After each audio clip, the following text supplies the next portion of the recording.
Welcome to the Veterinary Project Podcast, episode 144.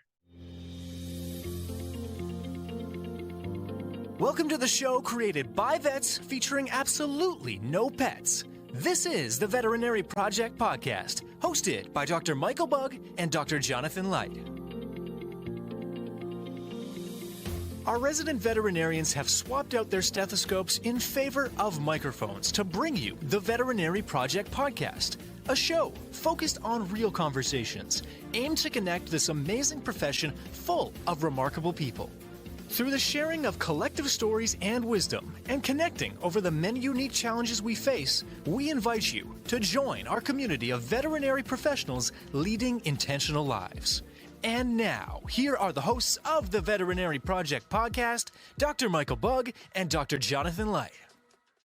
Hey everyone, welcome back. Another episode of the Veterinary Project Podcast. We're putting Jonathan on the hot seat today. A little bit of an update on all things owning a veterinary clinic in 2024. When this episode comes out, Jonathan will probably be in an airplane somewhere over the Pacific Ocean on his way to Japan. So before we dive in, what do you got planned? Going on a little family vacation? A little family vacation happening for us. Yes, sir. Interesting to listen to the evolution that will be this discussion today. This is our third discussion around whether it's opening a brand new clinic, running through the evolution from a growth to startup, and now our discussion up for today. But yes, by the time this launches, we will be over the Pacific Ocean on our way to Japan as a family, which is pretty cool. Last year, took almost no vacation. Again, welcome to the world, and did not do well with that. So we're taking an early one this year, acknowledging that the rest of the year is going to be very busy. Quite excited about it. Okay. And we're going to dive in because, this is an exciting topic. I'm sure there's listeners that are going to get a lot of value.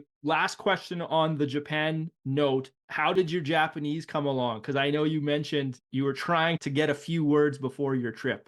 Such a failure on that end. But the flip side of it is, and I was just actually going back and forth with Adam Greenbaum with Whisker Cloud. He is going as well, too, in about a month and a half. And so he sends me on the phone the other day this Japanese message. I don't know what this is. It's the beauty of Google Translate. You just translate the button, click it off into English. Now, it sounded hilarious what the answer was. And I didn't have the Japanese, all the vocabulary downloaded. So then I download it, and now back and forth by Japanese. So really, did I need Duolingo? I guess we'll have to have that conversation in 3 weeks from now. And Sorry, just to clarify, was Adam's message Adam talking to you? No, it was some Japanese lady talking to me in Japanese. Oh, I was going to give him kudos for learning Japanese, but he's cheating with AI. From a technology standpoint, he's so far ahead. Yeah, so it was pretty neat. So now we're set. Exciting. The highlight will be, I think, going to sumo wrestling. In Osaka, March 10th, starts their big championship. They have 2 of them per year. And luckily enough, we were able to get tickets. So we have no idea really what we're in for other than a really fun day. That'll be cool. Good for you. Yeah, you always do the cool stuff. Really Well, let's dive in. For our listeners, if they're so inclined, they can cruise back episode 51, August 18th, 2021. Jonathan did 5 tips and lessons to opening a vet clinic. That was, I believe, 2 weeks after Bridgeland had officially opened. And then we did episode 87, April 27th, 2022, 5 tips of clinic ownership. So this is kind of the third installment along those lines of what clinic ownership in 2024 looks like and some of Jonathan's evolution along that. So CEO of Mosaic, multiple mixed animal practices, Bridgeland in Calgary, Alberta, Canada, small animal exclusive, of which you're the owner, and you fully open that practice, right? From ground up, like full build up, full staffing, and then another location possibly coming here in 2024. So just for our listeners, you're qualified to talk about opening and running veterinary clinics. And prior to that, having helped operate and run specialty clinics and small GPs, and having probably been in 400 plus practices, you get to see the good, the bad, and the ugly. And then you get to experience the good, the bad, and ugly in ownership itself. And prepping for this episode, having listened to those 2 prior ones, well worth going back to for those that are really interested in veterinary ownership, because even in my own experience, it has been an evolution. The guy I am in this time frame in 2024 compared to 2021 is night and day different. And the leader that I've had to evolve to be compared to 2019 when I left a senior leadership role within VCA is night and day. That's almost 5 years ago. and blessed with the opportunities that have arisen. But the guy that was then and now are two different beings. And that's part of what we're talking about in the evolution, is listening to the excitement, listening to the nativity. I already had 7 years under my belt by the time I opened up Ridgeland. The experience and the knowledge gain and the partnerships with partners. Mosaic, we have 8 clinics, mixed and small animal practices. I learn from my partners every day. And that's what's going to help with this conversation today, is that evolution. Who do I need to be and become in order to be the leader that teams want to be a part of, veterinary professionals want to come work with and grow within their careers, because there's lots of options out there. So that for me is point number one in the evolution of veterinary practices in 2024. There's lots of options out there, corporate, non-corporate. I'll leave that for a different day. At the end of the day, it's a team sport, and who you're representing and who you're backing up and who you're walking through the field. And that field is sometimes full of bullets and guns and cannons that are trying to destroy you and break your business. But there's joyous moments when you get to the other side and you get to wrap arms around each other and be able to serve these clients, communities, etc. That to me has been my focus here this last 6 months as we've gone through an evolution, and it's a fun journey to be had. And it's something that people that want to go into ownership need to be aware of. This evolution is going to happen whether you like it or not. Yeah. Before we hit record, you kind of made a comment, something to the effect of a typical trajectory may look something to the effect of, I graduated as a veterinarian, I do a few years in practice and I'm pretty good at it. I'm pretty competent. I've got my skills up and I've got a little bit of business inclination. So I think, hey, you know what? I'm a good vet. I'm just going to go open a practice. When I speak with you, the skills that are required to be a successful business owner and veterinary leader, totally different than some of the skills needed to just be a good, competent clinical veterinarian. Yeah, let's look at it really straight up front. If you're a good vet, you can go open up a practice and you're going to do all right. You're going to buy yourself a great job. You're going to probably get a small team together and you're going to feel good about it. My view, again, if you're going to go through all the work of opening up a practice, all the hours and the grind and the ups and downs, why just buy yourself a job? Go get a better job. Go get a 30-hour week job. And in this day and age, go ride your bike for the other 10 hours. Frankly, it's just not worth it. And this is some of the conversations I've had the last 6 months with some vets that want to go down this route because, corporate's the shit, so I should just go do it myself. I'm like, give your head a shake. Hey, that's not what it's all about, is just sticking it to the man and I'm going to go do it myself. It's got to be bigger than that. We're going tangent on this because this is a big point, right? And even when the businesses I'm in the real estate world, I see that all the time where people enter it as a business owner because they're running from something. I guess we're making a huge generalization here, but that could apply to some veterinarians in that they're running from something and they say, veterinary clinic ownership, that's the answer, right? And that can get you in a big world of hurt because we've talked about it on previous episodes. On one of the ones here, we're listening back like 6 a.m., 9 p.m., Friday, Saturday, Sunday. It doesn't matter. If you're a business owner, the days of the week don't matter. No, not at all. It's 24/7. And again, I'm going to Japan. I'm bringing my computer with me. We have multiple offers up for contracts. There's negotiations ongoing. Just because I'm in Japan doesn't mean this comes to an end. And thank God I have partners and a great team and a support network that's taken years to build. So for an individual, whether they're an independent practice or corporate practice, and they really have that drive for ownership, for the impact they can have in their community, for the animals they can serve on a different level, for wanting to be financially more comfortable over time, because it won't happen overnight. Go for it. That's what this is about. This is the journey and part of the challenge of business ownership, whether it's veterinarians or anything else. But just be aware of what you're getting into. And as you said, don't chase just because something is bad to get to somewhere different, because you can get hurt. And we're in post-COVID times now. So post-COVID times would relay that those animals that we flourished in, that from a business standpoint, there was opportunity to make more money than there ever had been in veterinary medicine, even with the shortages. Those days are over. Now we're back into business where you need to operate. We'll talk about this later on. And just thinking that it's going to continue the same way it always has been, that's a recipe for disaster. Yeah. When I was listening back, I was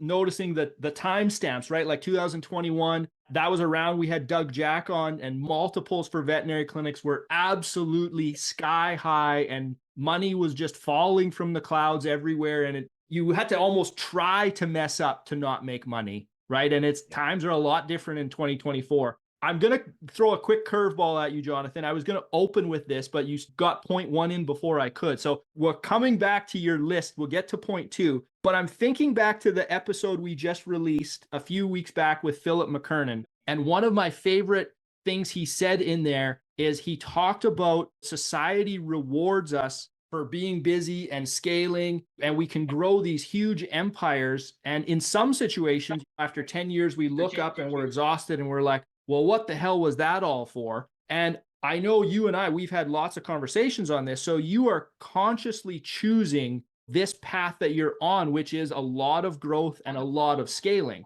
And that may not be for everyone, but you've chosen it for you. And so I am curious, as you're about to embark, as you say, you're taking your laptop because you have more offers out and more contracts and possibly more veterinary clinics coming. What is it that drives you? Because there's a trade-off for everything. Like there are times when I call you and you're in some town and you're spending the night away from your family. That's give and take. And I'm only pointing this out for our listeners where we always try to be transparent, where this doesn't come easy and there are trade-offs. So I am curious, what is the driver for you as you continue to grow and scale?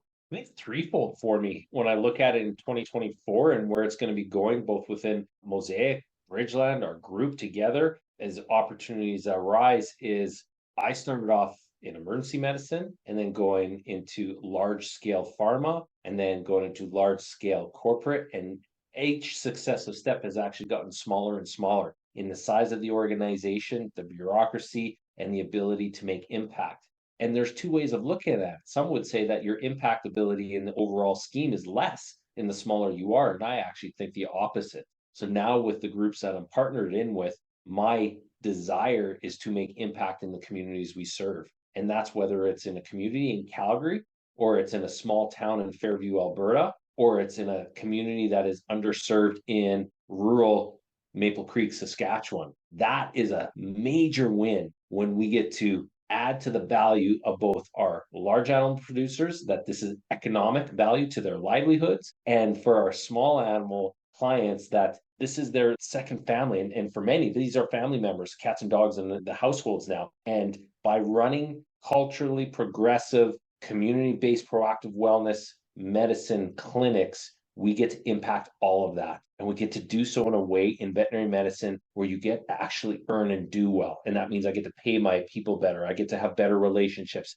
I get to build people's careers up and help them grow and progress, whether that then becomes with our groups or they go elsewhere. Just now, our director of brand and talent will be moving into a different role, and I could not be happier for him. It's a loss for us, but full respect to him as an individual and what he's been able to do with our group, and he's going to succeed in his next role. That to me is an impact. That to me is worth my time away from my family. And then secondarily, this is a business. And we've said this many times on the podcast. And again, I spoke with another new vet that she's going to be an amazing owner. She's got to think bigger. If you're just buying yourself a job, go get a job. That's an important point. I like that. Okay, well, I appreciate you answering that because I know that was a bit of a curveball. So point two, a bit of a repeat from the previous ones, but you had said it's so important. We need to repeat it. So point two on your 2024 list, team. I'll let you speak more to that because I know that this comes up almost every time we speak about veterinary clinics. Before we jump there, I got to change it up again too. So I will get there. I'm going back to the other one as well too. I shared a letter and a memo with the Mosaic team here in the last few days. And another piece that I didn't even share is how are we personally impacting veterinary medicine? And this is where I'm going to get emotional because you either do it on an individual level, you do it on a clinic level, or in my case, when you say, scaling, I want to do it on a bigger level. Again, at this point, no end in sight for what that looks like. I have ideas. I'm not going to share it on this podcast, but I have ideas. But that idea is to be able to impact veterinary medicine in our own little way. And it's a team, it's a group approach. And it might be a little different than the other group. It might be a little different than an independent practice, but we have a way of being and we want to serve the people and serve the animals we're part of. And that to me is hard to do. And again, only my opinion and perspective as an associate in one practice at one time. So take all these skill sets, time, experience, and be able to wrap it together in something larger than myself. And therefore, I think that at the end of life, whatever way this goes, I can be proud of that. I could tell you were getting a little bit fired up on it, but I appreciate that. Yeah. So, okay, let's go back to number two. Team. It's very, very simple. Team. Who are you hiring? Get on it now. If you're opening up a vet clinic in 2024, you've got to be talking with them months and months before, if not years. I think it's very important that you are hiring people for the right seats as well. and not being conflict adverse. And again, I'm speaking to myself. Sometimes there's changes that are needed on a team, and those changes need to be happening quick because the business can be at risk if you don't make those changes. And some vets are deathly afraid of making those choices to the detriment of their own business. So for teams where they might be not on the right seat on the bus, that's all right. It's probably better for them and better for you if they get off that seat. And in every situation where I've not made that choice as quickly as I should have, it has hurt our team and it has hurt our business. So need to make hard choices. They're difficult sometimes, but they're important for the overall. And if you do that respectfully with the individuals, because people we are dealing with, they have families and responsibilities, etc., you can hold your head high, but they are important parts of being a leader. Yeah. Okay. I don't even know how to form this question. And I feel like we maybe have talked about it, but you've got the team, which is absolutely vital to the business. The business can't exist if there's no team members, but the business also has to continue to exist or there's nowhere for those team members to go, right? And I see sometimes, when we put them just side by side, we say, okay, we've got business and we have team member. And it would be like, well, obviously you got to pick the team member, like you got to pick the human element, right? But it's like, well, but if the business isn't there, there's nowhere for the team members to go. How do you balance that, right? Because you bring in all the emotions. And as you said, all of these team members, or most of them, if they choose to, they have families of some sort. This isn't just okay, you show up between these hours. There's a whole life attached to this. So objectively speaking, non-emotional, you need to know your business numbers. You have to know what business numbers are going to lead to business success so that you have cash flow and margin at the end of the day to successfully run a business and continue to grow it,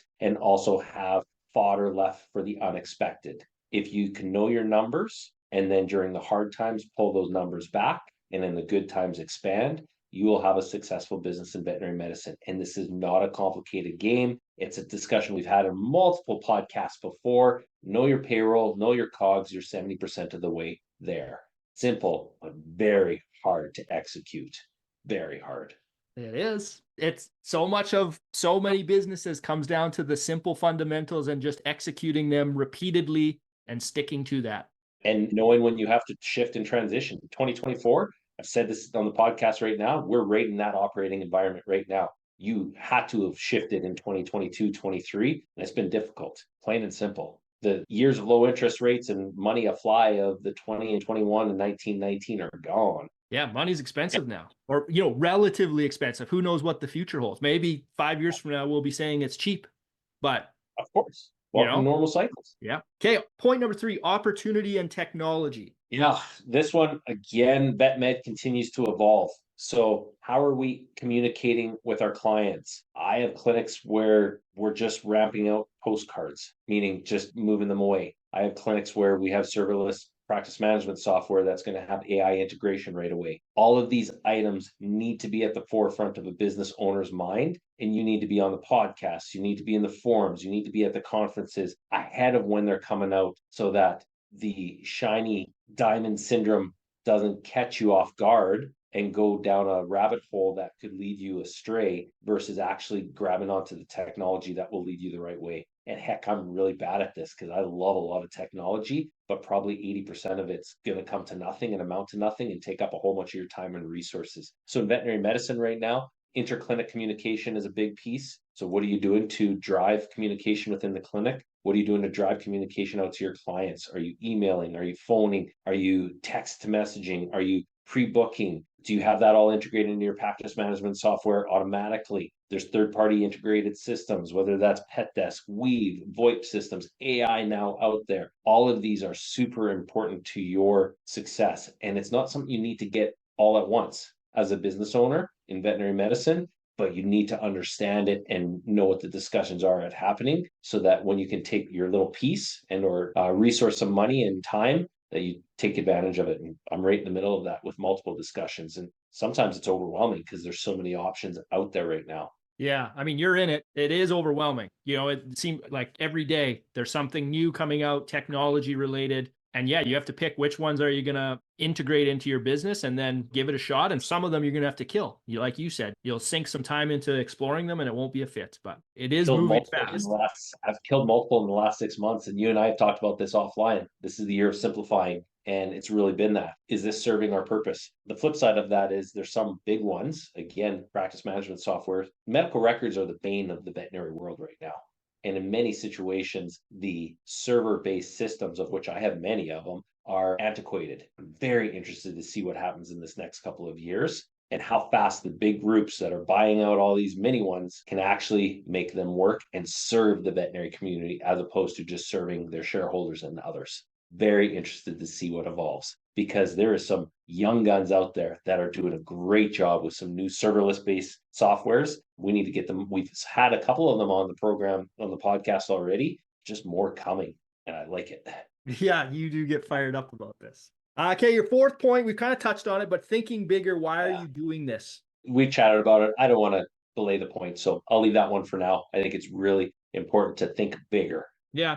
And sorry, I just want to clarify, at least in my opinion, lots of times when we say think bigger, we think bigger and we think quantity. And I think a lot of what you're getting at too is think deeper. Like you said, are you just buying yourself a job? There's got to be more to this than just like, oh yeah, my buddy in vet school did it, so I'm doing it. What are you going to serve? What is the communities you're going to serve? How are you going to serve them? What style of medicine are you going to be providing? Who's going to be doing the work? Are you going to be doing the work? Who's going to be doing the management? Are you going to be doing the management? How many team members are you going to have from day one? What is your business allowing for? What's the bank allowing for? How much will they allow for? What's your exit plan? So let's jump to number 6 already. You must start with the end in mind. Where do you want to be in 1, 3, 5, 10 years from now? Do you want to expand your services? Do you have the space with your lease? Does your lease per square footage in terms of cost allow you to do that? Those questions have to be thought of pre-day one. And again, the reactivity I'm seeing in some of the market, because I'm just going to stick it to the man and go buy a place. Let's take it back a little bit. Let's think deeper. And where do you want to be? And then the flip side of that, because veterinary medicine can be a really great, profitable business. We can have a really successful business. Fantastic. In that context, think bigger. In my view, again, I've shared this before in opinion, this is not a solopreneur business. Really tough. Economies of scale don't speak for that. So where do you want to be? How big do you want to be? And plan it from the pre-start. Yeah, just one of the things you said, it's no joke. I'll just pull out leases because I am kind of in the real estate world. And it's like, depending what you sign, if there's personal guarantees, and think of your loan with the bank, if you've got personal guarantees in there, things can go south. You want to be prepared and think these through. So your fifth point, which is funny, you always get this in, and you've even done lots of talks on it, contracts, which seems like, holy wow, contracts are boring. But man, the devil's in the details. I have 3 talks in the next month about contracts. Again, I think this might be the thing I go to my grave on, which isn't that boring. Know what you're signing and push. And I'll say this to the students. I'll say this to the business owners. And again, I'm the owner. I want a relationship. I want to know that things are on the table so that we know what's fair and what we can come to agreement. And it is a relationship discussion. But even in 2024, which is different than our first 2 episodes, margin is eroding. And what that means, and everybody knows it from an inflation standpoint, is costs of the goods that we need for veterinary medicine have all expanded. Whether it's the consumables we use in clinic, whether it's the equipment to buy, or the pharma and retail that we then want to mark up and sell to our clients. All this has dramatically gone up, and I'm not overemphasizing or dramatizing that. It has gone up. How do you still do well? You do well by negotiating in the areas that you can. And how do you do that? You work with your vendors, you work with your distributors, you get to know them personally. And some of these are transactional in nature. One piece of equipment can feel transactional, but what happens when that equipment breaks down? Then you need to contact that vendor and make sure there's warranty and or get repair services. This happens for us on a weekly basis. Who am I reaching out to? And do those guys actually want to phone you back? That's relationship driven. Or did you just take it to them through that transaction and negotiation? And they're like, screw that. I don't want to talk to that guy, Jonathan. I hope there's not too many out there like that. But the flip side of it, relationship building says for your vendors, your pharmas, your retail, get to know them well. Take them out for lunch. Don't just assume that they're going to buy you lunch. It's really nice sometimes to actually flip the switch and say, no, I've got this today. I've done that to 2 in the last 2 months. And they're like, no, you're not. I was like, yes, I am buying today because you guys always buy. And it's the little things that make a difference. And that's a relationship. And therefore, then when it comes time to discuss margin opportunity so that you can have some extras, you are going to have a better chance at it. You're going to have a better chance of being able to get a couple points. And those points matter right now. So for those that are going into ownership, this is a piece where I do also share, know your numbers. Yeah, I don't think that can be stressed enough. That's every business across the board right now, knowing your numbers. It really is. And we haven't talked about that, and the excitement of opening up Ridgeline, etc. There was 8 months of work behind the scenes to get the big pieces done related to lab, related to the big pieces of equipment. Who are the farmer partners that we're getting involved with? There's a couple major players now I'm still not super involved with. Why? Because you have to pick and choose, and you only have so much to go around, and you have to ensure that you can give them the time because they deserve it. Well, if you're just floating it around all over there and you got 20 things on the shelf, you're no good to anybody. I like it, man. I like when you say it how it is, because that's the stuff that doesn't get taught. That's the reality. There's 20 different options. You got to pick one, pick two, and go with it. Build those relationships. But, reps and distributors, they only have so much time in their day. Where are they going to go? I shared this last week. It's like, are they going to go to the guy that sells $1,000 worth of stuff? They're going to the guy that sells $30,000 to $50,000 worth of stuff, or $1 million worth of stuff. Where are they going to spend their time? Pretty easy answer when you think about it. It is. And yet people take it for granted. And in veterinary medicine, again, there's just wasted time and money on both sides of the table. I like when we can get you going a little bit. So yeah, that's kind of the update. I guess anything to add, anything we might have missed that's coming to you that you want to add in? Yeah, I'll go on a rant a little bit. 2024 and beyond, there is still huge opportunity in this market. I can only speak to North America, where if you know your location well, again, go back to that first episode, location is everything. If you know your locations, you know geographies, and you know the clients you serve, there is major opportunity to still do well financially, culturally, and from a business perspective in veterinary medicine. It's changing, it's evolving, there's more competition out there, but competition also provides for gaps because that competition's focused on themselves. And I see that when we go too inward, we're missing the outward perspective. We haven't talked about social media and all the other avenues of connecting with your clients. Key in 2024. For all those that have a 1990s website, like such an easy way to connect with your clients and an expectation in 2024. Go spend the $300. It's so worth it. Our clients are on our phone, like 67% of clients are using their phones and not using websites now to connect with veterinary clinics. If they connect with their phone to your website and they can't even scroll because it's too wide, and I see this all the time, what are we doing as a vet industry? We're just waiting to get taken over. Yeah. I always think of it like, when you do something for yourself, whether like you're going to the dentist or something comparable, and you just get annoyed, you go on their website and they're like, this is ridiculous. Make this easier for me. There was a 2-year, I'm embarrassed to admit this, a 2-year stretch where I didn't go to the dentist. Normally I'm like every 6 months, but it was just simply because it was difficult to book. It wasn't difficult. I could have picked up the phone and called, but I'm the typical consumer. If there would have just been like, click here, done, I would have booked in. We're an independent group, both within Bridgeline and Mosaic.